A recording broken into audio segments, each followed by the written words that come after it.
Already own a home but need to buy another? You've already tackled what it's like to buy a home, but this is a whole new situation. Now you need to buy a home and sell one at the same time. Seems a little tricky, doesn't it? Is that even possible? Well, it is. I'm here to walk you through the process and help you navigate what it's like to walk through the real estate world when you're wearing both your buyer and your seller hat at the same time. If you find yourself in a situation where you need to buy a new home but have a current property you need to sell, you're going to need help. First of all, this situation is super common. It can feel overwhelming, but it's totally doable. You just have to have a strategy going in, and that's what your agent is there for. When I chat with my customers who are in this situation, the first question I always ask is, what is the order in which this needs to happen? Do you have to sell your home to be able to buy the next one? Or can you float two mortgages for a while so you can buy first and then sell? And I've done both. What you want to do is get in touch with a good local lender who can help you sort out the numbers. Based on your current income, savings, and debt, the lender's going to be able to tell you if you can qualify to purchase the next home, or if you need to tap into the equity of the current home so that you can buy the next home. Remember, equity is the difference between what you owe on your mortgage and what you can sell the home for. Meaning, can you get approved for a loan if you're seeking financing to buy the house that you want while still maintaining a mortgage payment on the home you currently own? Getting a crystal clear picture of your finances is the most important step. What does your savings account look like? How much equity do you have in your current property? Your agent will tell you that. And I always recommend factoring in worst case scenario. If you decide to keep the house as a rental or to just hold on to it to float while you buy the other house, what's worst case scenario? That house doesn't sell. If something crazy happens, will you be okay financially? Because if you can make it through a worst case scenario, then you know you're doing the right thing. Your options will also be influenced by the type of market that we're in when it's time for you to sell and buy. Is it a buyer's market or is it a seller's market? What you have to remember is that if you are simultaneously buying and selling a property, you must remember that one side of your transaction is probably going to be a little bit more favorable than the other. You typically do not get to sell your house for a crazy amount of money in a very short time with the most flexible terms ever, and at the same time get a crazy deal with all the concessions on the home you're buying. But it is important to keep the end goal in mind.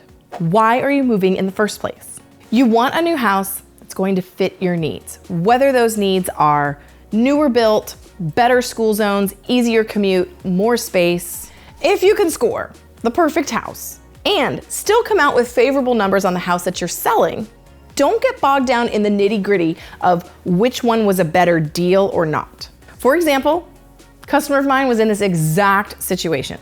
They were in the situation where they were able to buy first and sell later. They found a really great house, and because of the market we were in, they were able to get a really good deal, and I was able to negotiate some repairs for them prior to closing. A month or two later, when it was finally time to get their old house for sale, the market was good, but it wasn't crazy good. But they didn't sell in one weekend with 10 offers at $50,000 over asking. Instead, they got a good deal on their new home because the market wasn't crazy. And because the market wasn't crazy, they were still able to sell their old home and use that large amount of equity from the sale to pay down a huge chunk of their brand new mortgage. I just want to make sure I'm managing expectations. It is a rare time indeed when you can score a killer deal on a house you love and at the same time sell your current home for some crazy amount of money in no time at all. You can do well on both sides, but usually one side or the other is going to be a little bit more favorable, and that's okay.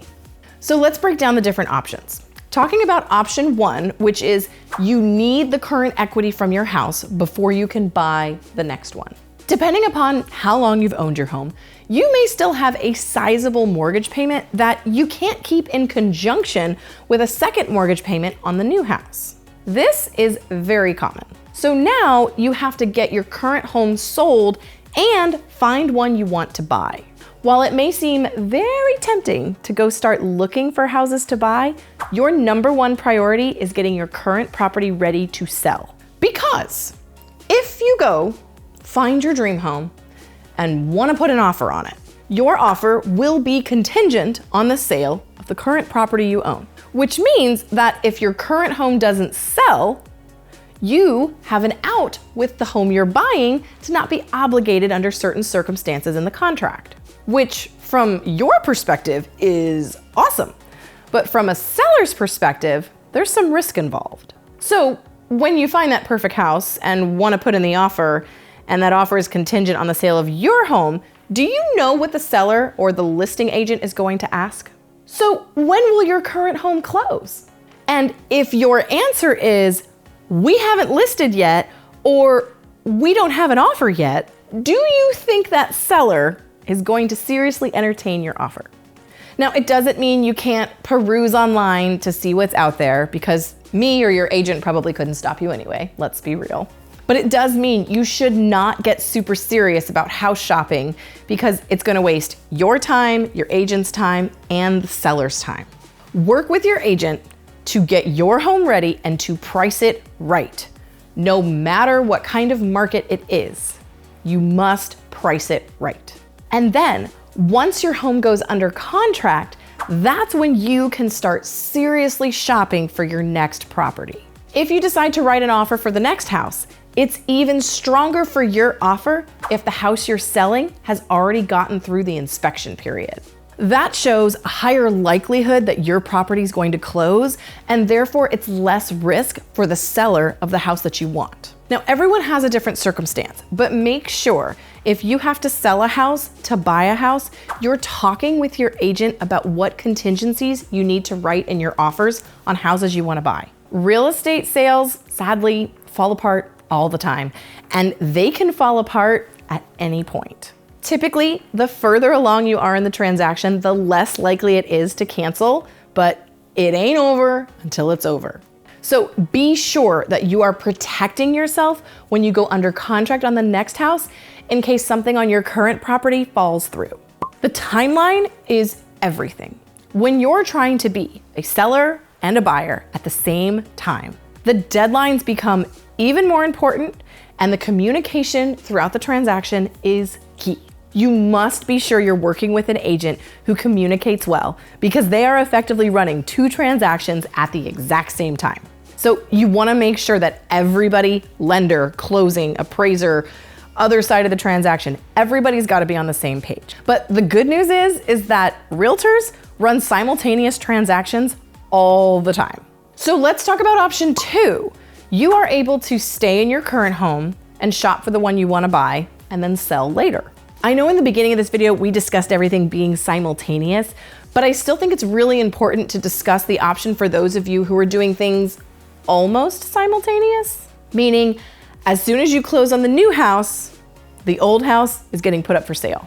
If you have the ability to buy first, it's going to give you more flexibility. You can shop for the home that you want without the added stress of a closing deadline on your current property. And if closing gets delayed or things get pushed back on the home you're buying, you're still able to stay in your old house because it hasn't sold yet. Also, it gives you more flexibility with moving.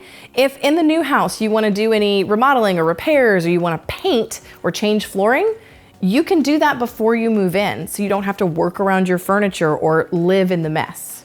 You won't have to move multiple times. You also don't have to incur the added expense of a storage unit if you have to be out of one house before you can be in the next one. And if you're doing this, here are some potential pitfalls I want you to be aware of. As I said before, plan for the worst, hope for the best.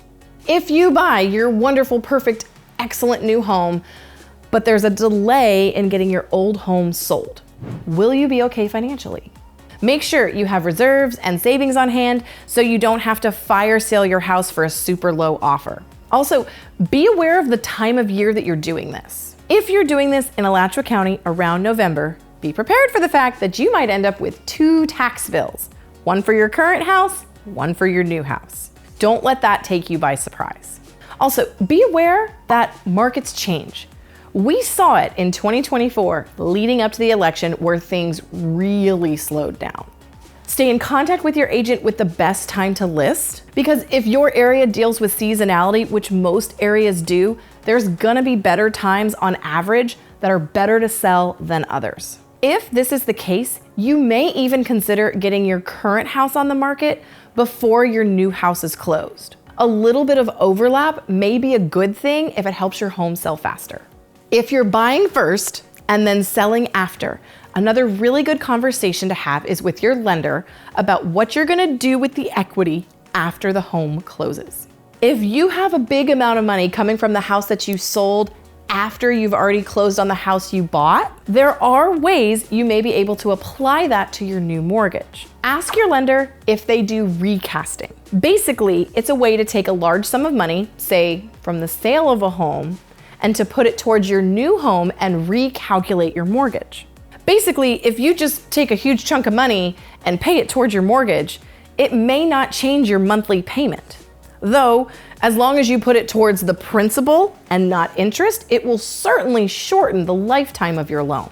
But if your lender will allow you to recast, recalculate, or re-amortize your mortgage, you can take that giant lump sum and really reduce the amount you're having to pay on the remaining months of your mortgage. Lenders are all different, so be sure to get a very clear answer on how this is handled from the lender that you're working with.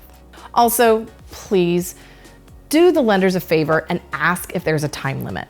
Sometimes if you do the recast right away, they end up not getting paid on the loan that they did, and lenders work really hard, so try to have their back if you can. Real estate is never dull. Markets shift, life circumstances change, and we as realtors are here to roll with it right alongside you. So if you are outgrowing your house, or perhaps you've had a job change and you need to relocate, and you find yourself in a position where you're having to look at the options of buying and selling at the same time, you have choices. And you have me. Set up a discovery call on the link in my description because I would love to go over what these options could look like for you. It can feel very confusing, but I assure you there is a clear strategy and path that will make this as seamless as possible. And you've already bought a home, so a lot of that process is gonna feel familiar, but it may have been a hot minute, so make sure you're brushing up on what you need to know. Namely, if you're seeking financing, you've gotta be sure that you are clear on what pitfalls to avoid once you get the pre-approval for your mortgage. I've put together a compilation of some of the best tips that you don't wanna miss so that this process can go as smooth as possible. I'm Lindsey Johnson, your resource for all things real estate. See you next time.